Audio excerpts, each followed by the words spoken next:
ये कहानी सत्य घटना पर आधारित है। इस कहानी का नाम है मैडम आप मेकअप क्यों नहीं करती। सुश्री रानी सोयामोई कॉलेज के छात्रों से बात कर रही थी। उन्होंने हाथ की घड़ी के अलावा कोई दूसरा आभूषण नहीं पहना था। सबसे ज़्यादा छात्रों को तब आश्चर्य हुआ उन्होंने जब देखा कि मैडम ने चेहरे पर क्रीम पाउडर तक नहीं लगाया है। अंग्रेजी में भाषण था।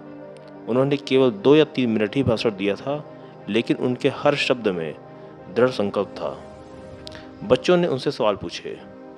पहला प्रश्न एक बच्चे ने पूछा, मैडम आपका नाम क्या है। उन्होंने बड़ी सहजता से बोला, मेरा नाम रानी है और सोयामोई मेरा पारिवारिक नेम है। मैं उड़ीसा की मूल रूप से रहने वाली हूँ। आपको कुछ और पूछना है। तभी उन दर्शकों में से एक दुबली पतली लड़की खड़ी होती है और वो तुरंत पूछती है कि मैडम आप मेकअप क्यों नहीं करती। ये सवाल सुनते ही मैडम का चेहरा अचानक पीला पड़ गया। उनके पतले माथे पर पसीना आ गया। चेहरे की मुस्कान भी फीकी पड़ गई और दर्शक भी चुप हो गए। उन्होंने धीरे से कहा कि तुमने ये परेशान करने वाला सवाल पूछा है। हालांकि तुम्हारे सवाल का जवाब शब्दों में नहीं दिया जा सकता। मुझे तुम्हें अपने जीवन की छोटी सी कहानी सुनानी होगी। क्या तुम अपने जीवन के कीमती 10 मिनट दोगी। उस लड़की ने बोला, मैं तैयार हूँ।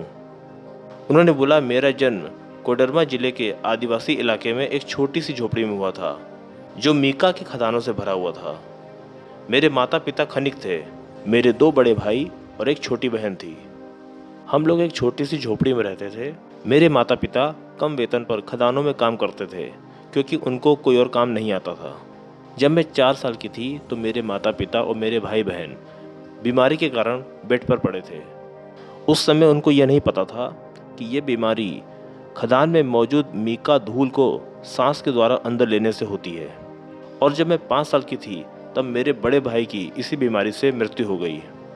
उस समय ज़्यादातर दिनों में हमारा भोजन पानी और 1 या 2 रोटी हुआ करती थी। मेरे दोनों बड़े भाई गंभीर बीमारी और भूख के कारण दुनिया से चले गए। मेरे गांव में चिकित्सालय भी नहीं था, शौचालय भी नहीं थे और बिजली भी नहीं थी। क्या आप लोग किसी ऐसे गांव की कल्पना कर सकते हैं जहां पर चिकित्सालय भी ना हो, शौचालय भी ना हो और बिजली भी ना हो। एक दिन मेरे पिता ने मेरा हाथ पकड़ा और मुझे एक टीन की चादर से ढकी हुई खदान में ले गए। ये एक अभ्रक की खदान थी जो अंतहीन रूप से पाताल तक फैली हुई थी। मेरा काम था कि छोटी छोटी गुफाओं में रेंगते हुए अभ्रक अयस्कों को इकट्ठा करना। ये काम केवल 10 वर्ष से कम वाले बच्चे ही कर सकते थे। और उस दिन मैंने अपने जीवन में पहली बार पेट भर के खाना खाया। जिस समय मुझे पहली कक्षा में होना चाहिए था, उस समय मैं अंधेरी गुफाओं में अभ्रक अयस्कों को इकट्ठा कर रही थी और जहरीली धूल में सांस ले रही थी। कई बार तो ऐसा होता था कि भूस्खलन में बच्चे दबकर दम तोड़ दिया करते थे या फिर उनको गंभीर बीमारी हो जाती थी। फिर एक समय ऐसा आया कि उसी खदान में मेरे पिता, मेरी माँ, मेरी बहन और मैं चारों लोग एक साथ खदान में काम करने लगे। लेकिन किस्मत ने हमें दूसरे रूप में परेशान करना शुरू कर दिया। मुझे तेज बुखार था तो मैं खदान में काम करने नहीं गई। मेरे माँ, मेरे पिता, मेरी बहन खदान में काम करने चले गए और तेज बारिश के कारण वो खदान ढह गई और उसके अंदर कई मजदूर मारे गए, जिसमें मेरे माता पिता और मेरी बहन भी थी। उस वक्त मैं मात्र 6 साल की थी। आखिरकार मैं सरकारी अगाती मंदिर पहुंची। वहां मेरी शिक्षा हुई। मैंने अपने गांव से ही अपनी पहली अक्षर पद्धति सीखी।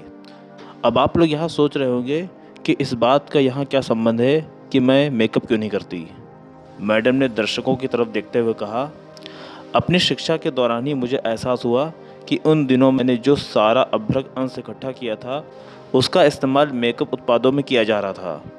अभ्रक एक प्रकार का मोती जैसा सिलिकेट खनिज है, जिसे 20,000 छोटे छोटे बच्चे अपनी जान जोखिम में डालकर निकालते हैं।